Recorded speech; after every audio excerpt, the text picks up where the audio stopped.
আসসালামু আলাইকুম প্রিয় ফুটবল ফ্যান্স। আর্জেন্টিনা কেন্দ্রিক সর্বশেষ ভিডিওতে আলোচনা করেছিলাম যখনই আমরা ইয়াংস্টার প্লেয়ারদেরকে নিয়ে কথাবার্তা বলবো, অবশ্যই বলবো, তবে এর পাশাপাশি যে জিনিসটা আমাদের অবশ্যই মনে রাখতে হবে, আজকের এই ভিডিওতে আমি খুবই ক্রিটিক্যালি আর্জেন্টিনার উইং বা ওয়াইড স্পেসের টাচ লাইনে যে উইঙ্গার প্রোফাইল দরকার আছে এটা নিয়ে আলোচনা করব।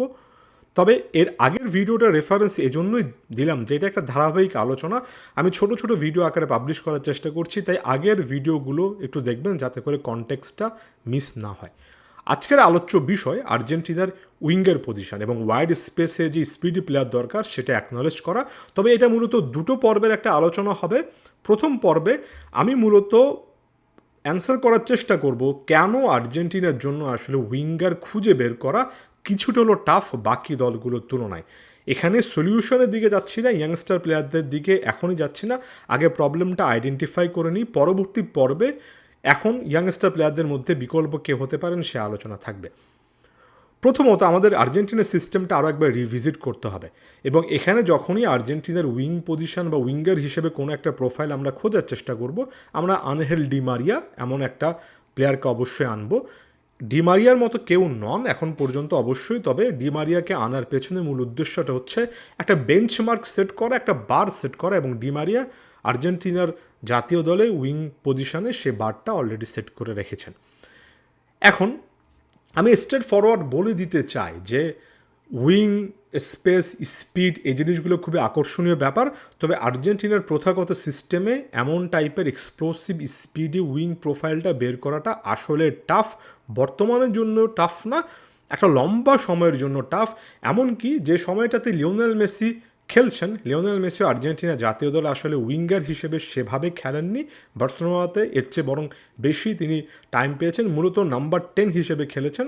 আর্জেন্টিনার ওই সেট আপটাই নাম্বার 10 কেন্দ্রিক, এবং এই সময়টাতে অর্থাৎ গত 15-20 বছরে আপনি যদি সত্যিকার অর্থে উইঙ্গার কোনো একটা প্রোফাইল খুঁজে বের করেন, একেবারে প্রথাগত উইঙ্গার, ইউরোপিয়ান উইঙ্গার ওই পজিশন ওয়াইড স্পেসে, যিনি হচ্ছে খুব ভালো স্পিডি ড্রিবলিংগুলো করতে পারেন, কাটব্যাকগুলো করতে পারেন, এমন টাচটাইন স্পেশালিস্ট শুধুমাত্র আনহেল ডি মারিয়াই ছিলেন। এবং এটার বাইরে আপনি যদি এজেকিয়েল লাভেজির কথা মনে রাখেন, সম্ভবত তিনি ছিলেন, যদিও তিনি মূলত একজন সেকেন্ড স্ট্রাইকার ফরওয়ার্ড হিসেবে শুরু করেছিলেন, পরবর্তীতে উইঙ্গার হিসেবে আর্জেন্টিনা জার্সিতে বেশ কয়েকটা ম্যাচ খেলেছেন। এই যে একটা লম্বা সময়, এই যে প্রায় দেড় যুগের কাছাকাছি সময়, 15, 16, 17 বছরের কথা বলছি, এই 16, 17, 18 বছরে আর্জেন্টিনার কাছে একেবারে এক্সপ্লোসিভ উইঙ্গার আসেনি। এটার পেছনে কিন্তু কারণ আছে। আমরা যখনই ইয়াং প্রসপেক্ট খুঁজে বের করার চেষ্টা করব, তার আগে কারণটা বোঝার চেষ্টা করব। সলিউশনটাতে আমরা অবশ্যই যাবে, তবে সলিউশনে যাওয়ার আগে প্রবলেমটা বোঝাটা অনেক বেশি গুরুত্বপূর্ণ। পরীক্ষার খাতায় কোনো একটা প্রশ্নের উত্তর লেখার আগে প্রশ্নটা একাধিকবার পড়ে আসা অনেক গুরুত্বপূর্ণ। আমি আজকে সেই প্রশ্নটা পড়ার চেষ্টা করছি। প্রথমত, আর্জেন্টিনা যে স্টাইলে ট্যাঙ্গো স্টাইলে ছোট ছোট পাসের ফুটবল খেলে আমরা সকলেই জানি, সেটা আসলে উইং প্লের জন্য সবচেয়ে বেস্ট পসিবল ফরমেশন স্ট্র্যাটেজি না। আর্জেন্টিনা এমন একটা দল যারা সবসময় নাম্বার 10-এর উপর ডিপেন্ড করে খেলেছে, শুধুমাত্র লিওনেল মেসির এরাতে না। আপনি যদি ডিয়েগো ম্যারাডোনা কিংবা ম্যারাডোনার আগের এরাতেও যান, সেখানেও খুঁজে পাবেন। আমি ম্যারাডোনাকে দিয়ে শুরু করি। ডিয়েগো ম্যারাডোনা নাম্বার 10-এর সে রোলটা প্লে করতেন। ম্যারাডোনার পরেও যে সময়টাতে আসলে আমরা ফুটবল দেখা শুরু করেছি, সেখানেও খুবই ক্লাসিক্যাল নাম্বার 10 ছিলেন। যেমন লিওনেল মেসির আইডল এই দলটাতে লিওনেল স্কালোনির সহকারী হিসেবে থাকা অ্যাসিস্ট্যান্ট কোচ পাবলো আইমার ক্লাসিক্যাল একজন নাম্বার 10 ছিলেন। এখানে অবশ্যই এরিয়াল ওর্তেগার কথা বলতে হবে, যিনি 98 বা 2002 বিশ্বকাপের ওই সময়টাতে নাম্বার 10-এর রোলটা প্লে করেছেন। হুয়ান রোমান রিকেলমের কথা বলতে হবে, আইকনিক লেজেন্ডারি একজন ফুটবলার, যিনিও কিনা মিডফিল্ডে ওই নাম্বার 10 রোলটা প্লে করেছেন। এর পরবর্তী সময়টা তো লিওনেল মেসি নাম্বার 10 রোলটাকে গোল স্কোরিংয়ের জায়গা থেকেও অন্য জায়গায় নিয়ে গিয়েছেন। তবে আর্জেন্টিনার সিস্টেমটাই যে আমি 80s থেকে শুরু করে এখনকার সময়টাতে চলে আসলাম, প্রায় 4 যুগের কথা বললাম, বা তার আগেও যদি চান, এটা নাম্বার 10 বেসড একটা সিস্টেম। এখানে ছোট ছোট পাসে আপনারা লিঙ্ক আপ করার চেষ্টা করবেন, প্রতিপক্ষের অবস্থাটা বুঝে একটু স্লো বিল্ড আপ করে, যখনই স্পেস পাওয়া যাবে, যখনই কোনো একটা ডিফেন্স লাইনের মাঝখানে ফাঁক ফোকর পাওয়া যাবে, সেখান থেকে আপনি গোল করে আসবেন।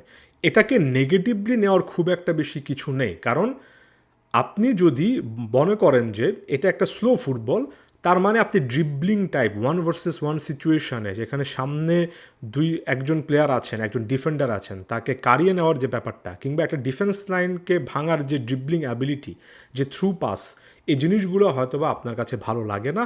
কারণ আর্জেন্টিনা, ব্রাজিল, লাতিন আমেরিকান ফুটবলে একটা বড় রকমের সৌন্দর্য। সামনে যদি ডিফেন্স লাইনে অনেক প্লেয়ারও থাকে, আর্জেন্টাইন বা ব্রাজিলিয়ান নাম্বার 10-এরা সেই ডিফেন্স লাইনটা ভাঙতে পারেন, তাদেরকে ড্রিবলিং করে ভেতরে ঢুকতে পারেন, কিংবা এমন ডিসাইসিভ পাস, ডিফেন্স ছেদি পাস, থ্রু বল দিতে পারেন যেখানে আসলে অনেক প্লেয়ার থাকলেও খুব একটা বেশি লাভ হয় না। এটা যদি অনেক বেশি উইং বেস সিস্টেম হতো, আপনি খুব ভালো ড্রিবলার পেতেন না। আপনি যে কোনো ইউরোপিয়ান দলের সাথে যদি লাতিন আমেরিকান ফুটবলের কম্পেয়ার করেন, দেখবেন যে ইউরোপিয়ান দলগুলোতে অনেক উইঙ্গার আছেন যারা খালি স্পেস পেলে প্রচণ্ড স্পিডে বল ফরওয়ার্ড মুভ করতে পারেন, তবে ড্রিবলিংয়ের ক্ষেত্রে, বল কারিয়ে নেওয়ার ক্ষেত্রে, থ্রু পাসের ক্ষেত্রে, ডিফেন্স ছেদি চোখ ধাঁধানো পাসের ক্ষেত্রে তারা খুব একটা বেশি আর্জেন্টিনা বা ব্রাজিল লেভেলের না ঐতিহ্যগতভাবে। সো এটার pros and cons, positive negative দুটো সাইডে আছে।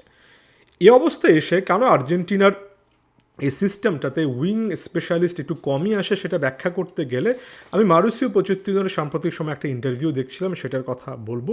আর্জেন্টাইন এই কোচ একটা সময় প্যারিস সেন্ট জার্মের কোচ ছিলেন যখন লিওনেল মেসি, নেইমার এবং কিলিয়ান এমবাপে একসঙ্গে খেলেছিলেন। তাকে প্রশ্ন করা হয়েছিল যে কেন একই একাদশে এমবাপের সাথে মেসি, নেইমারকে খেলানো অনেক টাফ। তিনি বলছিলেন মেসি এবং নেইমার যে টাইপের ফুটবলার, নাম্বার 10 ফুটবলার, তারা একটু সময় নেন, তারা বলটা নিজেদের মধ্যে পাস খেলে আস্তে আস্তে অ্যাটাকে ওঠার চেষ্টা করেন, কারণ তারা জানেন যে সামনে যদি একাধিক প্লেয়ার থাকে, একটা ডিফেন্স লাইনও থাকে, তারপরও তাদের পক্ষে এটা ব্রেক করা পসিবল আইদার একটা ডিফেন্স ছেড়ে পাস দিয়ে অথবা ড্রিবলিং করে হলেও কিন্তু তার মার্কারকে ছিটকে ফেলে সামনে মুভমেন্ট করা পসিবল, কারণ সেই অ্যাবিলিটি তাদের আছে।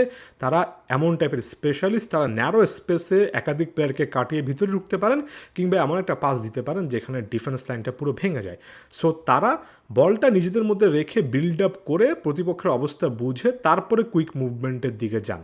অন্যদিকে কিলিয়ান এমবাপে এমন একজন ফুটবলার যার একটা খুবই খুবই ভালো স্পিড আছে, এবং তিনি যখনই একটা স্পেস দেখেন, তিনি যখনই দেখেন যে প্রতিপক্ষের ডিফেন্সের অমুক জায়গায় স্পেস আছে, তিনি চান বলটা যাতে করে শর্ট পাস না, আনলাইক মেসি, নেইমার, একটা লং পাস, একটা এরিয়াল, একটা লম্বা পাসে তার কাছে আসুক, তিনি সেই স্পিডটা কাজে লাগিয়ে সে বলটা ধরবেন, এবং সেখানে যেহেতু স্পেস আছে, 1 vs 1 সিচুয়েশন হলে তিনি সেই ডিফেন্ডারকে কাটিয়ে তার পেস দিয়ে এবং তার হালকা ড্রিবলিং স্কিল দিয়ে তিনি ভেতরে ঢুকে সেখান থেকে ফিনিশ করে আসবেন। দুটো একেবারে ডিফারেন্ট প্রোফাইল।